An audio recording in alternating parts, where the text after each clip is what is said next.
Hello, grade 10. Welcome back to our English class. We are now on week number 6 and 7 of quarter 1. This is Ma'am Fanny Luna, your MDL English teacher.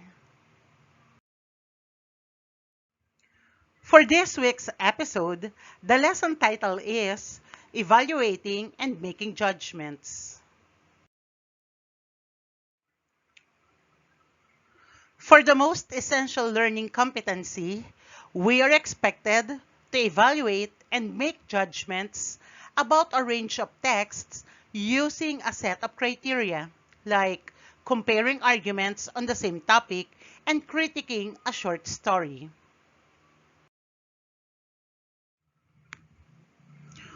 Over the years, we have been making decisions and judgment about any material. We started it with the title itself. Is the title interesting enough to be read by the audience or by the reader? Or is the title capable enough to justify that it cope up the message implied by the text or the material? We have been doing this from the title up to the last word of the given text. Is the conclusion fitted to the text? Or is the author purposefully expressed himself with the text he had written? So when we say evaluative judgment, it is the capability to make decisions about the quality of work of oneself and others.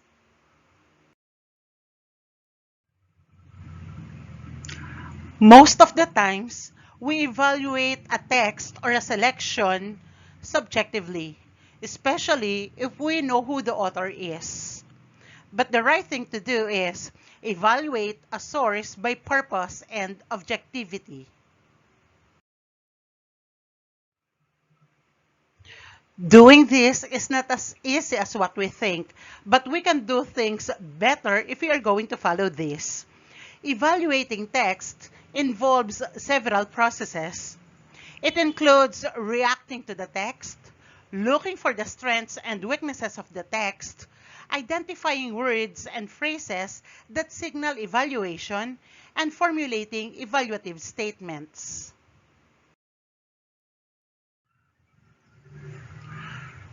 First things first is reacting to a text. React and evaluate a text in a way that is clear, objective, and tactful. Regardless who the author is, regardless who the writer is, it must be clear enough that we have to react and evaluate a text clearly, objectively, and tactfully. Next is looking for the strengths of a text. And this include the helpfulness of the text to people, the quality of the information cited, the conciseness, and its grammatical and mechanical correctness. When it comes to helpfulness of the text to people, we have to ask the text if what is the impact of this text to the people, basically to the readers. And when it comes to the quality of the information cited, we have to go back with the effectivity and accessibility of the text or of the information itself. Conciseness. The goodness or the good evaluation of the text is not based on how long the text is. It should be concise enough to be understood by the readers. So when it comes to grammatical and mechanical correctness, you must make sure that technically the text passed its evaluation. Let's say the subject-verb agreement, or the correct usage, the capitalization of letters, or even the punctuation marks and the use of margin.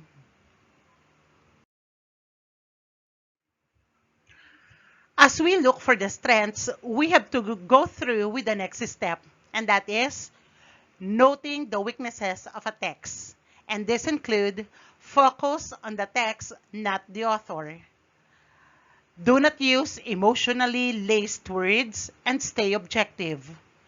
After criticizing, suggest improvements. I have been stated this for so many times that as we evaluate and make judgments over a text or any material or any work of art, we have to focus on the text and not the author. Because if we do so, we are evaluating subjectively. And take note, we must be doing this objectively. So the best thing to do is focus on the text. Next is, do not use emotionally laced words. Do not be too emotional. I will go back on what I have stated. Be objective. You have to judge the material. You have to evaluate the material objectively. And as you note the weaknesses of the text, as you criticize, you must be jotting down all the suggestions on how to improve the text.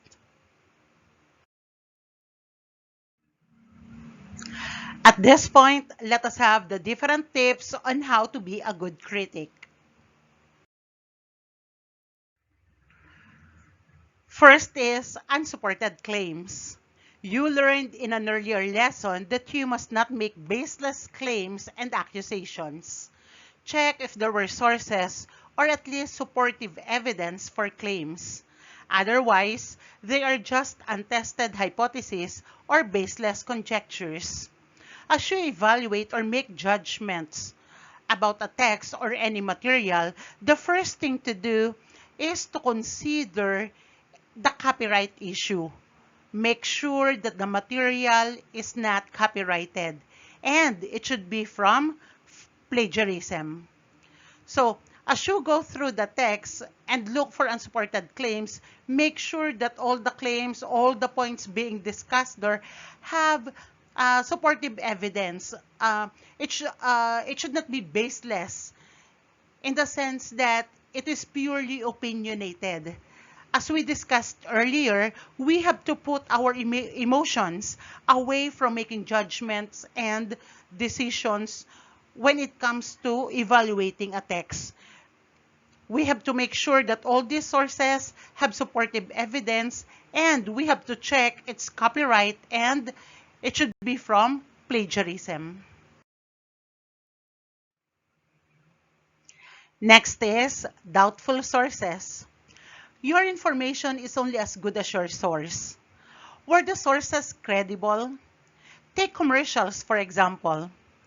Commercials have endorsers, like a skin exfoliating cream to get whiter skin, and this is endorsed by a celebrity. The problem is, the endorser is often someone who is already pale-skinned. In all honesty, do you think this person needs such material? For academic text, did the website or publication have an editorial group to review published information? Nowadays, there are lots of websites or links, redirected links, that gives us a lot of information. But the problem is, are these links or sites credible enough to give us the right and correct information that we need?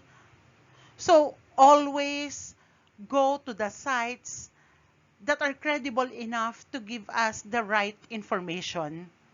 We must be careful with the sources that we are using in evaluating and making judgments over a text. The same thing, when we are writing or doing a text, we must consider the credible sources. And the same thing is to be applied if we are the one who is making judgment or evaluation on the text. We have to consider only those sources which are credible. Next is logical fallacies.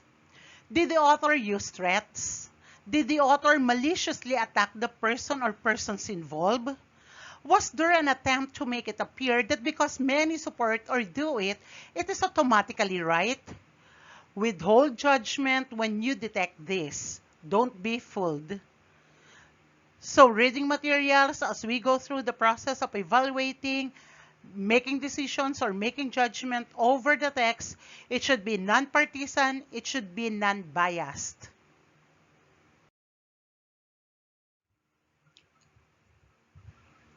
Next thing to consider is the incomplete information. If the text you read were on announcement, did it give complete information?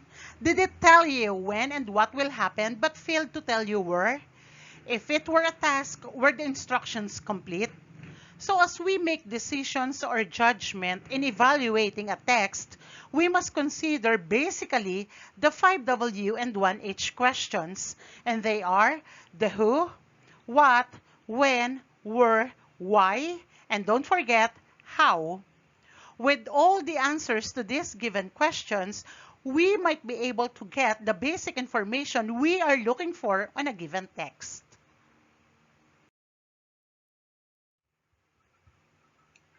Last item, and the most important, is the grammatical and mechanical errors.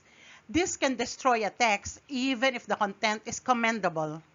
Grammatical, mechanical, and spelling errors can distort facts and, worse, hinder understanding. These errors must be corrected, especially for academic and technical publications. There should be language editors and proofreaders hired or tapped for corrections. This one refers to the technical aspect of the text, and this covers the subject-verb agreement, the correct usage, the right choice of words, the spelling, the punctuation, even the use of margin. And language evaluators have a lot to do with these grammatical and mechanical errors. Here are the references used in crafting this video lesson. Always note that Balasbuco Santa Maria National High School lives with the mantra of bringing the best, strengthening the minds, and nurturing the hearts of the students. This is Ma'am Fanny Luna, your MDL English teacher, signing off. Happy learning. Keep safe, everyone.